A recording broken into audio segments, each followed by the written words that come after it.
দুনিয়ার ডিউটি দাম বেশি দিলাম। আর একটা ডিউটি হলো তোমার স্বামী মসজিদে মুয়াজ্জিনি করতে পারে, তুমি কিন্তু মুয়াজ্জিনি করতে পারো না। কথা বলেন ঠিক কিনা? তোমার স্বামী মসজিদে ইমামতি করতে পারে, তোমার স্বামী মসজিদে সারা বছর 12 মাস মসজিদে নামাজ আদায় করতে পারে। তোমার মধ্যে কিন্তু বেড়াচেরা আছে, তোমার মধ্যে কিন্তু ঝামেলা আছে। তুমি কিন্তু মাসে 30 দিন জামাতে নামাজ পড়তে পারো না। জামাতে না, তুমি কিন্তু 30 দিন আল্লাহর হুকুম কিন্তু 30 দিন পরিপূর্ণভাবে আদায় করতে পারো না। মহিলাদের মধ্যে ঝামেলা আছে না নাই? আয়াজ হয় না, পাঁচ হয়, পুরুষের হয় নাকি বলেন? সব দিকে আদায় করুন। ও নারী, তোমার স্বামী ঈদের নামাজ পড়াইতে পারে, ইমামতি করতে পারে, ঈদের নামাজে শরীক হইতে পারে, জানাজার নামাজেও শরীক হইতে পারে।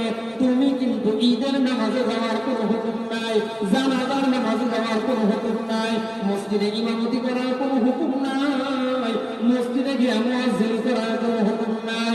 তাহলে সব কিছুর দায়িত্ব আল্লাহ রাব্বুল আলামিন তোমার স্বামীকে দিয়েছে। অতএব নেতাগিরি করবে তোমার স্বামী, এই বিধান কার জোরে বলে? তাহলে আল্লাহ একজন পুরুষকে কেন নেতা বানাইলেন? তার কাছে অনেকগুলো গুণ।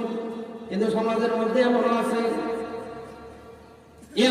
বিবি যদি ধরে আসার মানে গোড়া হয়ে যাবে, এরকম আছে না নাই?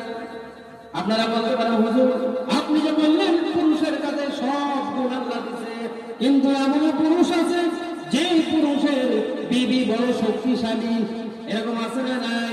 আল্লাহ রাব্বুল আলামিন এই জায়গার মধ্যে একজন পুরুষকে উল্লেখ করে বলে নাই, আল্লাহ সমষ্টিগত সমস্ত পুরুষদেরকে বলেছেন। আপনারা বলেন এই অঞ্চলের সমস্ত, এই যে ব্রিজের এই পারের সমস্ত পুরুষ গিয়া যদি এই ব্রিজের এই পারে গিয়া যদি দাঁড়ায়, আর ওই পারে যদি এই এলাকার সব মহিলা দাঁড়ায়, কারা জিতবে? আপনারা বলেন, কথা বলেন, জিতবে কারা? শক্তিশালী কে হবে বলেন না? তাহলে আল্লাহ রাব্বুল আলামিন সমস্ত পুরুষদেরকে এখানে বলেছেন, একজনকে না। কিন্তু এই যে অনেক মহিলা আছে, স্বামীর চাইতেও তার বুদ্ধিটা বেশি, জ্ঞান বেশি, সবকিছু বুঝে, শক্তিও তার কাছে বেশি। আল্লাহ রাব্বুল আলামিন বুঝায় দেন, ও নারী, আমি যে আল্লাহ এই যে হাজারের মধ্যে একজন তোমার দিলাম, তোমার শরীরে শক্তি বেশি দিলাম, তোমার বুদ্ধিও দিলাম বেশি। নারী গো, এই শক্তির পর তুমি অহংকারী হও না, তুমি অহংকারী হও না। আমি আল্লাহ শুকরিয়া আদায় করার জন্য আমি আল্লাহ তোমার স্বামীর চাইতে শক্তিশালী বানায় দিছি। তাহলে পুরুষ নেতাগিরি